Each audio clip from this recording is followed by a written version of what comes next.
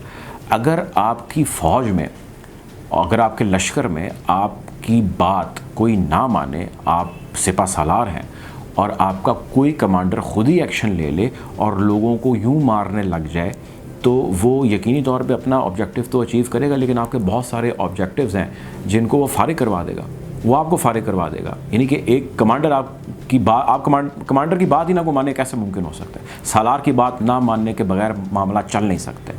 اگر یہ ہو رہا ہے، کیونکہ کچھ لوگوں کا یہ کہنا ہے کہ طالبان کی یہ پالیسی نہیں ہے، کچھ اسمال پاکٹس ہیں جس کے اندر ممکن ہے گراؤنڈ پہ موجود کمانڈرز نے ایسا کیا ہو. میں نے ذاتی طور پہ واٹس ایپ پہ سہیل شاہین صاحب جو ترجمان ہے طالبان کے افغانستان میں، ذبیح اللہ بھی ہیں، سہیل شاہین بھی ہیں، دونوں ہیں. سہیل شاہین سے میں نے واٹس ایپ پہ اس کے حوالے سے انفارمیشن لی، جس سے وہ میرے ساتھ کورسپونڈ کرتے ہیں. ان سے میں نے پوچھا کہ جی یہ خبر درست ہے یا نہیں ہے. انہوں نے اس کے اوپر مجھے جواب نہیں دیا. جب آپ جواب نہ دیں تو پھر صاف جواب ہوتا ہے. بہرحال میں مورد الزام نہیں ٹھہرا رہا، لیکن آپ کے سامنے حقائق رکھ رہا ہوں کہ یہ چیزیں ہیں جو آن گراؤنڈ موجود ہیں اور ہمارے سامنے آ رہی ہیں. اس کو بہت ہڈن رکھا جا رہا ہے کیونکہ میڈیا کے اوپر کافی زیادہ چیکس اینڈ بیلنسز اور کافی زیادہ نظریں جمائے رکھے ہیں بہت سارے طالبان کے موجود وہاں پہ کارکنان، جن کی ڈیوٹیز اسائن ہیں، جو کہ میں ایز اے فیکٹ بھی جانتا ہوں. اگلی چیز یہ ہے کہ اب ہم اس کو سارے کو سائڈ پہ کر دیتے ہیں. ہم کہتے ہیں کہ جی یہ طالبان نے نہیں کیا، یہ ان کا عمل نہیں ہے. تو کیا یہ داعش خراسان کا جو ہے عمل ہے؟ اگر یہ داعش خراسان کا عمل نہیں ہے تو کیا یہ بھارت کی کوئی مضمون کوشش ہے؟ یہ مقاصد ہیں؟ یہ کیا ہے؟ یہ جو بھی ہے اس کے پیچھے آبجیکٹیو 2 ہو سکتے ہیں. ایک یہ ہو سکتا ہے، یا اس کے پیچھے 2 ریزنز ہو سکتے ہیں، چلیں یہ کہہ لیتے ہیں.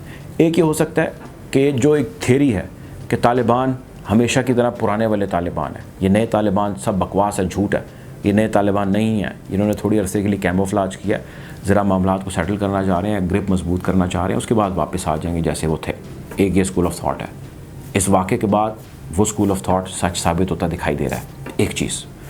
دوسری چیز یہ کہ بھائی اس کے پیچھے ویسٹرن پاورز ہیں، وہ پاورز ہیں جو یہ چاہتی ہیں کہ اس خطے کے اندر بدامنی ہو، طالبان بھی سیبوتاج ہوں، ان کے جتنے اتحادی ہیں یا جو ان کے ساتھی بنے ہوئے ہیں وہ بھی یہاں پہ ذلیل و رسوا ہوں، اور ہم اس قسم کے دہشت گردانہ واقعات اور کارروائیاں کریں گے.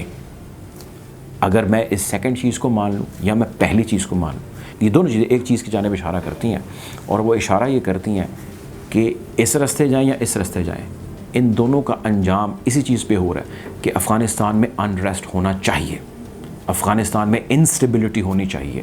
اور یہ وہی پلان ہے جو امریکہ کا پلان ہے، یہ وہی پلان ہے جو اسرائیل کا پلان ہے، یہ وہی پلان ہے جس کے ذریعے وہ افغانستان میں انریسٹ کریٹ کریں گے، اور اس سے وہ اہداف حاصل کریں گے نیبرنگ کنٹریز میں انریسٹ کریٹ کر کے.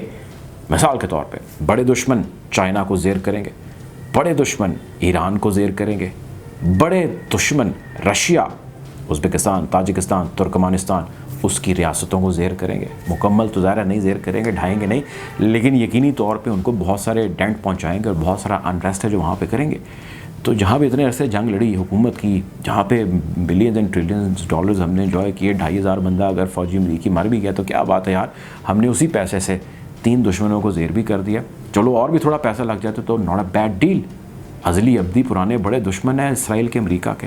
سو یہ وہ واقعات ہیں جو ابھی شروع ہوئے ہیں، اور خدا نہ کرے کہ یہ آگے ہوں، لیکن میری اسیسمنٹ یہ کہتی ہے، میری انڈرسٹینڈنگ یہ کہتی ہے کہ this is not actually the one of Taliban, this is the greater mighty plan of America and Israel, and this has to go this way. ایسے رستے ہی جانا جناب، اور اس رستے کے اندر یہاں پہ انریسٹ کریٹ کرنا جو ہے اصل ہدف ہے اس کا. کوشش کریں گے کہ اس خطے کی بدلتی صورتحال کے حوالے سے آپ کو اپڈیٹ رکھیں. ویڈیو اچھی لگی ہے تو سبسکرائب کر لیں چینل کو اگر آپ نے نہیں کیا. اپنا خیال رکھیں، دعا میں یاد رکھیں. اللہ حافظ.